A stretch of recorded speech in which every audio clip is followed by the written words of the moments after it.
Halo, setelah sebelumnya kita sudah membahas materi terkait dengan dasar akustik di minggu ke-11 dan di minggu 12 kita membahas tentang pengukuran kebisingan.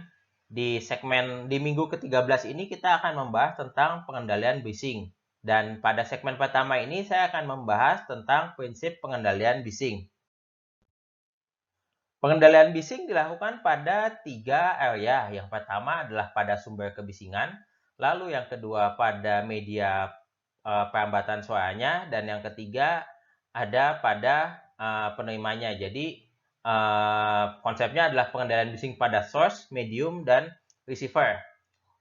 Untuk pengendalian bising pada sumber biasanya dilakukan pada kasus sumber bising yang tidak bergerak atau statis, contohnya seperti mesin industri. Jadi pada dasarnya idenya adalah bagaimana kita menurunkan kebisingan sebanyak-banyaknya di sumber suara. Contohnya adalah kalau kita memasang misalnya kita punya mesin, lalu si mesin itu kita pesan dengan tipe yang ada enclosure-nya, atau kita pasang penghalang bising yang berupa penutup di mesinnya. Itu adalah konsep bagaimana kita mengurangi kebisingan dari sisi sumbernya. Pada kasus di mana sumber bisingnya bergerak, misalnya bising lalu lintas atau pada bising yang merambat sangat jauh, kita bisa menggunakan konsep pengendalian pada medium. Jadi pada dasarnya adalah kita mencoba mengurangi energi suara yang merambat pada udara dengan memasang barrier atau material yang lainnya. Konsep pengendalian medium ini adalah pilihan kedua apabila kita sudah melakukan pengendalian bising yang utama pada sumbernya. Jadi prioritas pengendalian bising adalah pertama pada sumbernya. Kalau sumbernya sudah optimalkan, pengendalian bising kedua dilakukan pada medium.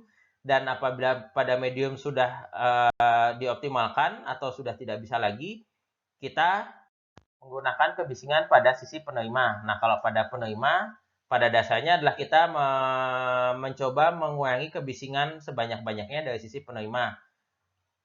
Ini kasusnya misalnya pada kasus dengan jarak sumber penerima terlalu dekat, atau pengendalian pada sumber sudah optimal atau tidak bisa dilakukan, atau pada medium juga sudah optimal atau tidak bisa dilakukan seperti sudah tidak bisa dilakukan lebih lanjut. Sehingga metode yang dipakai adalah mengendalikan bising pada penerima supaya energi suara menjadi lebih rendah diterima oleh telinga. Contohnya adalah dengan menggunakan alat pelindung telinga berupa earplug atau earmuff. Untuk pengendalian bising idealnya dilakukan pada fase awal atau fase desain, karena dari sisi biaya akan sangat rendah. Kalau kita melakukan pengendalian bising pada fase yang sudah terpasang, maka biasanya biayanya akan membengkak dan bisa saja biayanya lebih mahal daripada saat kita melakukan melakukan pengendalian bising pada fase desain. Misalnya dengan cara merancang tata letak bangunan agar meminimalkan bising tanpa mempengaruhi produksi. Jadi pada saat kita mencoba mendesain pengendalian bising pada industri, kita tahu sumber bisingnya di mana, kita atur tata letak bangunan agar mengurangi bising tanpa mempengaruhi proses produksi. Lalu kita bisa memilih mesin atau komponen yang memiliki tingkat kebisingan yang rendah. Itu juga bisa kita lakukan pada saat tahapan desain.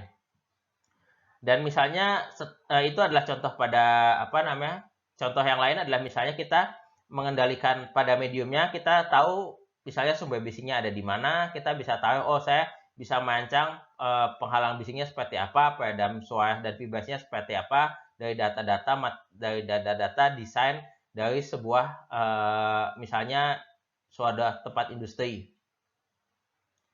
Dan dari situ kita juga bisa mengatur, kalau dari sisi desain kita sudah bisa memprediksi nih kira-kira setelah dilakukan optimasi dari sisi sumbernya dan mediumnya, kita tahu bahwa ternyata kebisingannya di tingkat itu masih terlalu tinggi gitu. Jadi kita bisa melakukan sistem manajemen di mana kita mengatur bahwa orang yang bekerja di area tertentu itu bekerja pada periode yang dianggap masih aman dengan penggunaan APD.